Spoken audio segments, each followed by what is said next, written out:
Welcome to this explainer.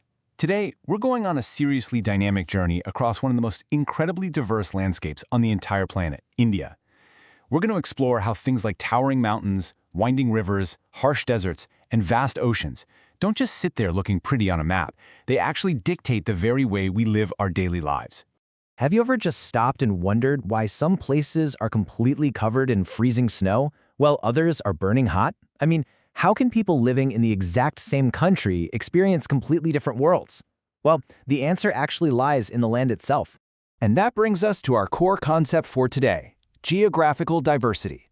Basically, it means the wide variety of physical landforms, climates, vegetation, and human life that you find across different regions. In simple words, it means every single place is unique. In fact, India possesses such an immense variety of these features. We're talking towering mountains, massive plains, hot deserts, mineral-rich plateaus, long coastlines and islands, that it's often referred to as a mini-continent. Okay, let's dive into this. To truly understand this mini-continent, we need to break it down into 5 major physical divisions. We have the towering Himalayan mountains up in the north, the incredibly fertile northern plains, the great Indian desert out to the west, the ancient peninsular plateau in the south, and finally, the beautiful coastal regions and islands. First up, Section 1, the mighty Himalayas, the water tower of Asia.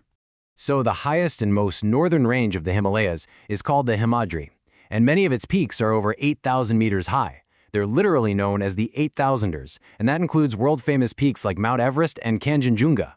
Because of this extreme altitude, the region is just covered in snow year-round. It makes human settlement almost impossible. But when the summer heat finally arrives, that snow melts and feeds major life-giving rivers like the Ganga, the Indus, and the Brahmaputra. This makes this massive mountain range a literal water tower for the entire country. But here's why they are absolutely crucial for the rest of the country. The Himalayas act as a giant 2,500-kilometer natural wall. Think about it. If these mountains didn't exist, northern India would be a freezing, dry desert. They physically block the intensely cold, dry winds from Central Asia from sweeping in. At the exact same time, they trap the moisture-rich monsoon winds coming up from the seas, forcing them to drop their essential rains right over India. Moving south, we hit Section 2, the Gangetic Plains, India's fertile breadbasket. As we travel down from those freezing mountain peaks, we arrive at the plains. Remember those major rivers we just talked about, fed by the Himalayan snow? Well, as they flow down the mountains, they carry massive amounts of silt, depositing this rich, mineral-heavy alluvial soil over thousands of years. It's India's youngest and most fertile physical feature. Because of this, roughly 40% of India's population lives right here. This incredibly flat, fertile land is absolutely perfect for growing things like wheat, rice, and sugarcane. Plus, being completely flat makes it incredibly easy to build massive road and railway networks.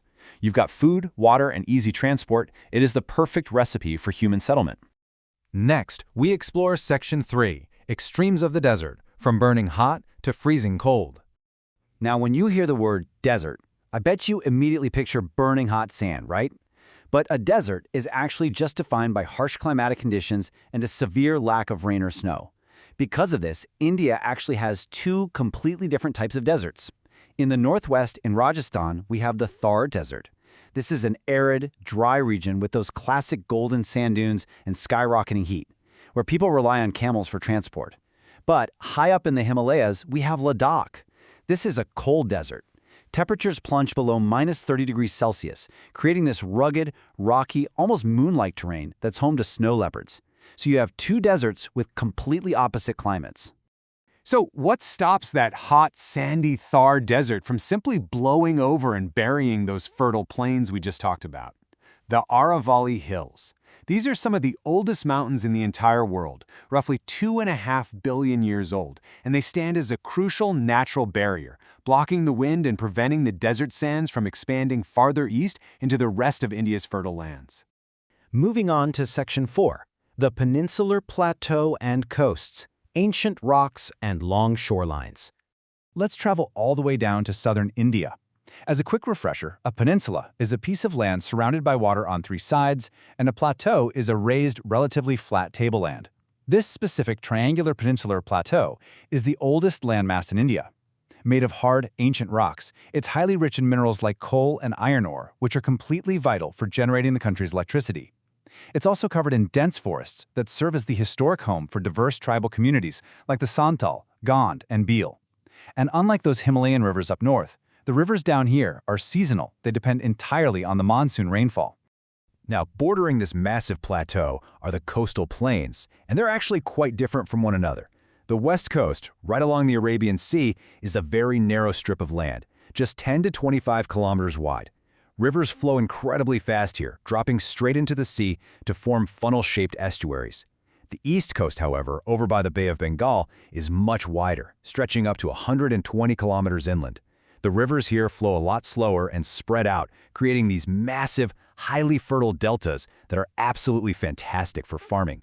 Which brings us to our core message in Section 5, Human Life and Culture, Adapting to the Environment.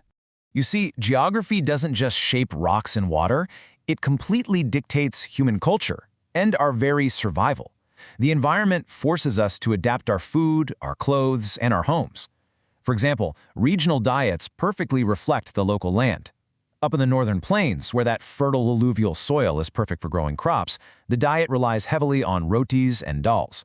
But travel down to the coastal regions, and the diet completely changes. Because of the heavy rainfall and immediate access to the ocean, people rely heavily on fish and rice. We literally eat what the land allows us to grow.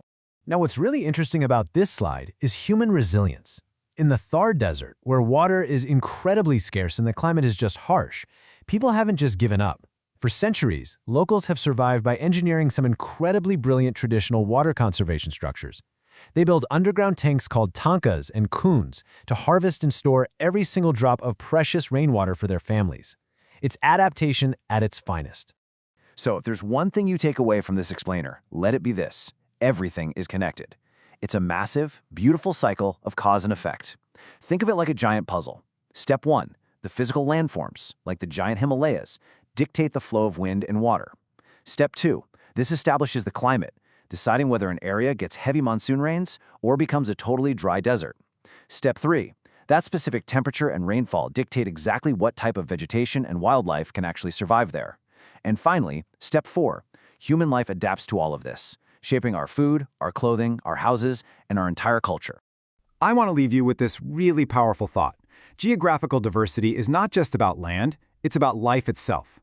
Despite having such drastically different regions, from the freezing peaks of Ladakh to the burning sands of Rajasthan, right down to the dense forests of the plateau, India remains one thriving, united ecosystem. The rivers from the mountains feed the plains. The coasts support trade. We are all interconnected by the geography we share. So, the next time you look at a map, I want you to ask yourself, how much of who you are is decided by the exact ground beneath your feet? Thanks for joining me on this explainer, and keep exploring.